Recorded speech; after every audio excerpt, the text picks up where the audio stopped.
салом дӯстон, чун касе ба кор дохил шуда намешавад, ҳатман аз ӯ CV, резюме ё ин ки тарҷумаи ҳол талаб менамоянд. Дар шароити ҳозира муосир тарҷумаи ҳоле ки чун қаблӣ қабул мекарданд дар намуди матни холӣ қабул намешавад. Ҳатман CV ё ин ки резюме дар намуди шакли электронӣ қабул мекунанд, мепурсанд. Барои ҳамун имрӯз мо якчанд намуди сохтани CV ё резюмеро дар якчанд тавсирҳои барномаи Word меомӯзем. Бо мо бошед. Инак чун гуфтем резюме дар барномаи Word. Барои мисол биёед якчанд намуди резюмеро мебинем. Резюме ин яъне ҷадвале ки дар он маълумоти шахсии шумо оварда шудааст. Бо ҳамин баҳона албатта мо сохтани ҷадвалро дар Word низ меомӯзем. Инак оғоз мекунем аз он ки Word-ро фаъол мекунем. Word дар ин видео ман ба шумо кор бо Word тавсири 2013 ва инчунин Word тавсири 2007-ро нишон додани ҳастам. Чун мебинед интерфейси онҳо аз якдигар фарқ мекунанд. Инак сохтани резюме якчанд роҳ дорад: роҳи осон ва роҳи мушкил. оғоз мекунем аз роҳи мушкил. ин сохтани ҷадвал, яъне таблица. ҳар як таблица бояд сарлавҳа дошта бошад. менависем ному насабатон барои мисол ва оғоз мекунем сохтани ҷадвалро. Инак сохтани ҷадвал, яъне оғози сохтани ҷадвал дар Word 2013. Барои ин истифода мекунем аз пункти вставка, таблица ва мо бояд инҷо интихоб кунем ки чанд стунча ва чанд хат ба мо лозим. Барои мисол шумо метавонед пеш аз дар компютер сохтани ҷадвал онро дастхат кунед, яъне дар варақ худатон кашида бошед. Дар ин асос интихоб мекунем яъне 2 стунча ва якчанд қатор. баъд метавонем қаторҳоро зиёд ё кӯтоҳ кунем. сохтани ҷадвал дар Word 2007 бошад. инчунин вставка, таблица ва интихоб мекунем 2 стунча ё ин ки столбик ва якчанд қатор. инак бо кадом роҳ стунча ё хатҳоро метавонем хурду калон кунем. яъне барои он ки мо стунчаро хурд кунем, метавонем стрелкаи мушакро ба ана ин хат биёрем. чун ба хат овардед, мушак намудаш иваз мешавад ва шумо метавонед кнопкаи чапаи онро пахш намуда ба тарафи чап ё рост бурда ҷадвалро калон ё хурд кунед стунчаро. давоми кор чун чи дар 13 чи дар 7 фарқияте тахмин надорад. инак инҷо мешавад.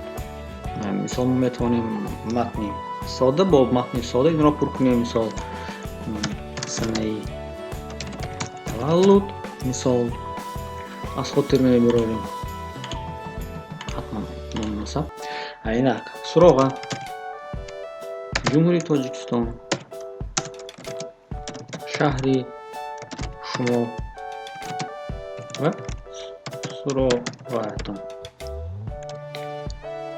инчунин шумо инҷо метавонед нишон диҳед кадом мактабро хондед, том кардед ё ин ки метавонед аз маълумот оғоз намоед. яъне мисол олӣ ва кадом донишгоҳро хатм намудед. мисол донишгоҳи давлати Хоҷанд ба номи Бобоҷон Ғафуров. ихтисосатон гӯем иқтисодчӣ. соли хониш, мисол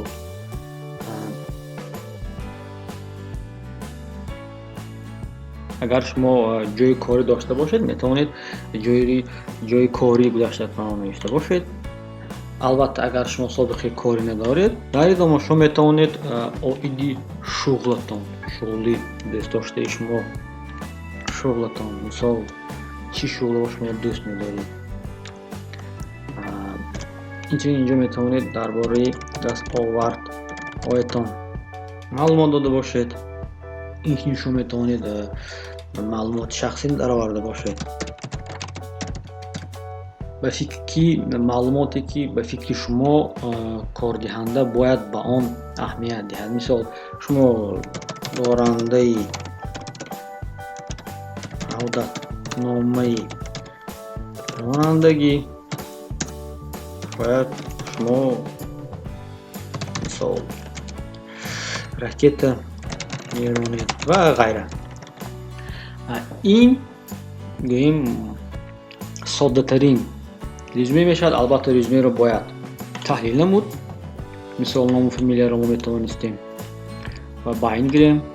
شاید با یاری کلاویاتور Shift F3 وقتی پخش میکنید حرفای کلام میشد. این چنین میتونید حرف رو کمتر حفظ کرده باشید، یا اینکه عموما وقتی که دیدید که متنتون کم لیکن ورقتان جای بسیار دارد میتونید حرف رو کلانتر کنید. مثال 14 نام مناسبتان رو حتی 16. این چنین میتونید باین خطها نه تکست رو ما گویا نشان دادیم و دیلیت کردیم. اینجا کناپی راست رو پخش میکنید، انتخاب میکنید.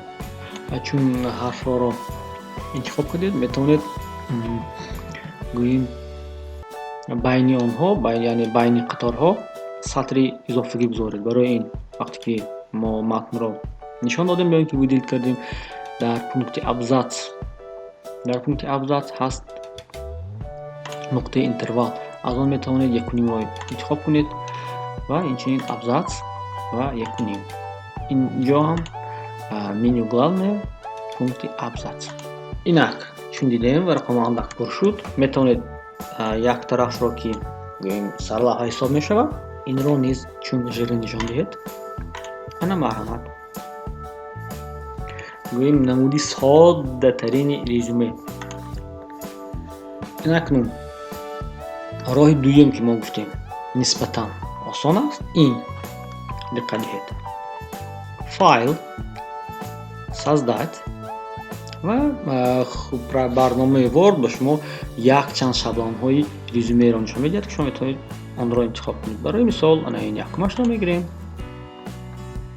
ана ба ҷои пользователи Windows ном муносиби шумо мешавад. яъне сатрҳои холиро пур мекунед. яъне ба сатри ҳарфдор меоед. инҷо мушкаро дубор пахш мекунед ва метавонед пур кунед. чун камтар дигар ҳаракат мекунем мо метавонем ана ин намуд резюме ё ки CV сохта бошем. агар хоҳед чунин резюме сохта бошед ҳатман нависед. дар намоиши оянда чунин резюмеро мо метавонем бо ҳам сохта бошем.